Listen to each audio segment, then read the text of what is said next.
ಈಗ ರಾಜಕಾರಣ ಬಗ್ಗೆ ನಾವು ಮಾತಾಡಬಾರ್ದಿಲ್ಲ.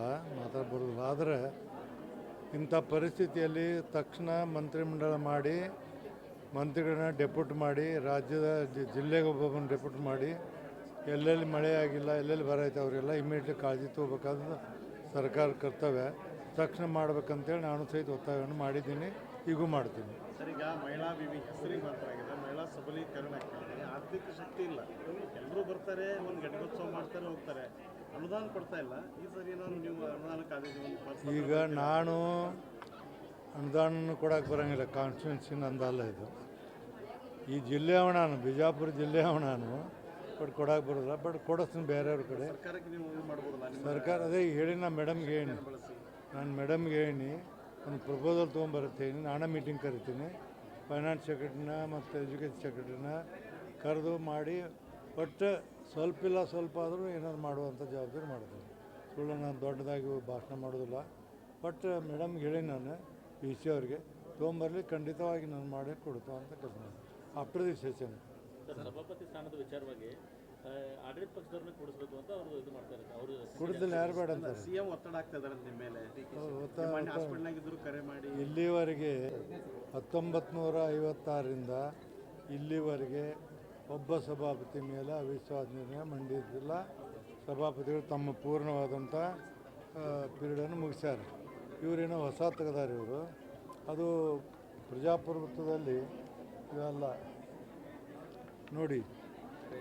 1900 ಸುಬ್ರಹ್ಮಣ್ಯ 56ರಿಂದ ಇಲ್ಲಿವರೆಗೆ ಎಲ್ಲರೂ ಸಭಾಪತಿಗಳು ತಮ್ಮ ಪೀರಿಯಡ್ ಮುಗಿಸ್ಯಾರ. ಒಬ್ಬರು ನೋಡಿಲ್ಲ, ಒಬ್ಬರನ್ನೂ ಏನು ಮಾಡಲ್ಲ, ಎಲ್ಲರೂ ಮುಗಿಸ್ಯಾರ. ಅಲ್ಲಿ ಕಾಂಗ್ರೆಸ್ ಇದ್ದಾರೆ, ಬಿ ಜೆ ಪಿ ಇದ್ದಾರೆ. ಇವ್ರು ಏನಾದ್ರನ್ನೇ ಅವ್ರಿಗೆ ಅಕಾಮಡೇಟ್ ಮಾಡಬೇಕತ್ತು. ಅಕಾಮಡೇಟ್ ಮಾಡ್ಬೇಕಾದ್ರೆ ಮತ್ತು ಎಲ್ಲ 226 ಮಂದಿನೂ ಮಂತ್ರಿ ಮಾಡಬೇಕಾಗಿತ್ತಲ್ಲ. 75 ಮಂದಿ ಒಳಗೆ ಕಾಂಗ್ರೆಸ್ದವ್ರು 4 ಮಂದಿ 4 ಮಂದಿಗೆ ಮಾಡಬೇಕಲ್ಲ. ಅದಕ್ಕೆ ಸಭಾಪತಿ ಅದು ಇವತ್ತಿನವರೆಗೂ ಕರ್ನಾಟಕದ ಇತಿಹಾಸದಲ್ಲಿ ಸಭಾಪತಿ ಮೇಲೆ ಅವಿಶ್ವಾಸ ನಿರ್ಣಯ ತಂದು ಬದಲು ಮಾಡಿದಂಥ ಉದಾಹರಣೆಗಳಿಲ್ಲ. ಇದು ಸಂವಿಧಾನದ ಹುದ್ದೆ. ಅಲ್ಲಿ ಹೋಗಿ ಕೂತ್ಕೊಂಡವ್ರು ಯಾವುದೇ ಪಕ್ಷದವರಲ್ಲಿ ಆ ಪಕ್ಷದವರಿದ್ದರೂ ಸಹಿತ ಅಲ್ಲಿ ಸಂವಿಧಾನದ ಪ್ರಕಾರ ನಡಿಬೇಕಾಗೈತಿ.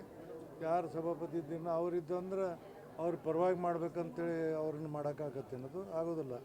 ಅಲ್ಲಿದ್ದವ್ರು ಪಕ್ಷಾತೀತವಾಗಿರಬೇಕು. ಮತ್ತು ನಾನು ಇಡೀ ಭಾರತ ದೇಶದಲ್ಲಿನ ಅತ್ಯಂತ ಸೀನಿಯರ್ ಮತ್ತು 48 ಸುದೀರ್ಘವಾದಂಥ ನನ್ನವರು ಚೇಂಜ್ ಮಾಡ್ತಾರಂದ್ರೆ ಬಹುಮತ ಐತಿ ಅಂತಂದ್ರೆ ಏನು ಮಾಡ್ತಾರೆ ಮಾಡಲಿ. ನಾನು ಅದ್ರ ಬಗ್ಗೆ ವಿಚಾರ ಮಾಡೋದು ನೋಡ್ತೀನಿ. ಸಿಚುವೇಶನ್ ಮೇಲೆ ನಾನು ತೀರ್ಮಾನ ಮಾಡ್ತೀನಿ. ಸರಿಯಲ್ಲ ಅಂತ ಹೇಳ್ತೀನಿ.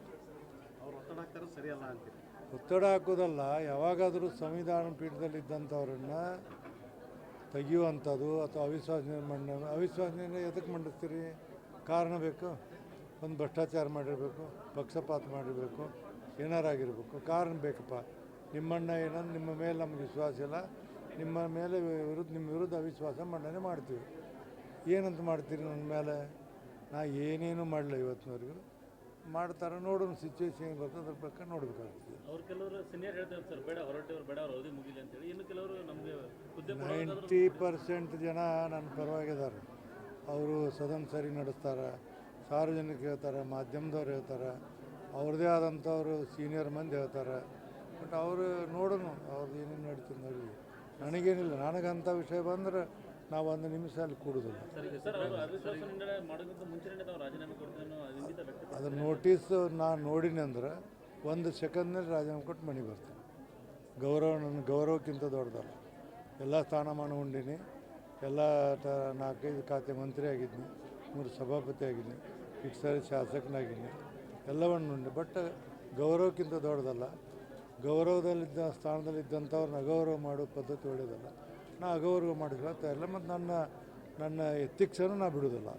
ಸರ್, ಈಗ ಇನ್ನೊಂದು ಸಿದ್ದರಾಮಯ್ಯ ಅವರು 2028ನೇ ಚುನಾವಣೆ ನಿಲ್ಲಲ್ಲ ಅಂತ ಚುನಾವಣಾ ರಾಜಕೀಯ ನಿವೃತ್ತಿ ಘೋಷಣೆ ಮಾಡಿದ್ದಾರೆ. ಅದು ಸ್ನೇಹಿತರಾಗಿದ್ದರು. ನಾನು ನಿವೃತ್ತಿ ಆಗಲಿ ಅಂತೀರ? ನಾನು ನಿವೃತ್ತಿ ಆಗ್ತೀನಿ. ಇಲ್ಲ, ನನಗೂ ಹಂಗೆ ಅನಿಸ್ತೈತೆ ಎಷ್ಟೋ ಸಾರಿ ಹಂಗೆ. ಬಟ್ ಸಿದ್ದರಾಮಯ್ಯನಂಥವರು ನಿವೃತ್ತಿ ಆಗೋದು ಸೂಕ್ತ ಅಲ್ಲ. ಅಂಥವ್ರು ಇನ್ನೂ ರಾಜಕಾರಣ ಇರಬೇಕು, ರಾಜಕಾರಣದಲ್ಲಿ ಜನರಿಗೆ ಮಾರ್ಗದರ್ಶನ ಮಾಡಬೇಕು. ಅತ್ಯಂತ ಪ್ರಬುದ್ಧವಾದಂಥ ರಾಜಕಾರಣಿ, ಅತ್ಯಂತ ಅನುಭವ ಇದ್ದಂಥ ರಾಜಕಾರಣಿ. ಎಲ್ಲರನ್ನು ಸಮಾನವಾಗಿ ನೋಡ್ಕೊಂಡು ಹೋಗೋಂಥ ಒಬ್ಬ ಉತ್ತಮವಾದಂಥ ಏನು ಮುಖ್ಯಮಂತ್ರಿ ನಾನು ನೋಡಿದಂದ್ರೆ ನಾನು ಅಂಥವ್ರು ಇನ್ನೂ ಮುಂದುವರಿಬೇಕು. ನಾನು ನಾಳೆ ಹೋಗಿ ನಾಳೆ ಅವರಿಗೆ ಅವ್ರ ಮಾತನ್ನು ಹಿಂದೆ ತೆಗೆಸಿ ಮುಂದುವರಿಯುವಂಥ ಪ್ರಯತ್ನ ಮಾಡ್ತೀನಿ.